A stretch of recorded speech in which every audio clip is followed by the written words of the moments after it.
ایک اور چیز بھی، جب انسان کو یہ پتہ لگتا ہے نا کہ یہ میرا حالت امتحان ہے اور اس کی مجھے جزا یہاں ملنی ہے، اس میں ایک بات ہم اور اس بات کو سمجھیں کہ یہ جو دن ہوگا، یہ دن وہ ہوگا جس دن کوئی، یعنی وہ جو ابھی ہم نے آیتیں سورہ عبس کی آیتیں تھیں جو ہم پڑھ رہے تھے، یوم یفر المرء، تو کوئی کسی کے کام نہیں آئے گا، بہن بھائی، میاں بیوی، ماں بیٹا، کوئی کسی کے کام نہیں آئے گا۔ تو اس دن انسان کے اندر ایک خواہش ہوگی اور بڑی عجیب خواہش ہوگی۔ آپ سوچئے وہ کیسا دن ہوگا جس دن ہمارے اندر یہ خواہش ہوگی کہ یا اللہ، کاش وہ انسان جس نے مجھ سے اس لائف میں زیادتی کی تھی اور میں نے اس کا بدلہ لے لیا تھا، کاش میں اس کا بدلہ نہ لیتا، اور اس نے جو زیادتی مجھ سے کی تھی اس سے وہ اور زیادہ زیادتی مجھ پہ کرتا۔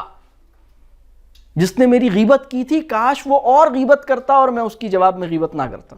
جس نے مجھے زیادتی کی تھی وہ اور زیادتی کرتا اور میں اس کا بدلہ نہ لیتا، کیونکہ اس کا جو ریوارڈ مجھے یہاں مل رہا ہے، یہاں تو کوئی میرے کام نہیں آ رہا، لیکن یہاں جو اس کا فائدہ مجھے مل رہا ہے، کاش اس دن میں لوگوں سے جو میں نے بدلہ لیا وہ میں بدلہ نہ لیتا۔ آپ سوچیں وہ کیسا دن ہوگا۔ کاش اس دن جو میں نے لوگوں کو اپنا ٹٹ فار ٹیٹ کیا میں نہ کرتا، میں کہتا میں اس کو چھوڑ دیتا، اس دن کے لیے چھوڑ دیتا، اس دن پہ انویسٹمنٹ اپنی کر دیتا اس کو۔ کیسا دن ہوگا وہ؟ انسان کو محسوس ہوگا کہ جتنے لوگوں نے اس دنیا میں اس کی غیبت کی ہے اور اس کا نقصان کیا ہے، اس کا رتی برابر بھی اس کو نقصان نہیں ہوا، وہ صرف اس جگہ کا نقصان تھا، اس جگہ کا نقصان تھا۔ مومن کا کوئی نقصان ہو ہی نہیں سکتا، اس لیے کہ وہ جو نقصان ہوا ہے اس کا، یا تو وہ نقصان مطلب اگر وہ اس دنیا میں کوئی کمپنسیٹ نہیں کر رہا تو یہاں تو اس کو بڑھ کر ملے گا نا۔ اگر وہ اس پہ راضی ہو جائے، وہ کہ ٹھیک ہے، آپ کی گاڑی پہ کسی نے ہٹ کیا، آپ نے کہا السلام علیکم، کوئی بات نہیں، جزاک اللہ، آگے بڑھ گیا، تو آپ کو یہاں اس کا فائدہ ہوگا یا نہیں ہوگا؟ لیکن اگر آپ نے کہا ایسی کم تیسی، روکو گاڑی کو، اور بیچ روڈ پہ روک کے آپ اس سے لڑنے لگ گئے اور اس سے آپ نے 500 روپے نکلوا لیے، میری گاڑی کا ڈینٹ صحیح کروں گا،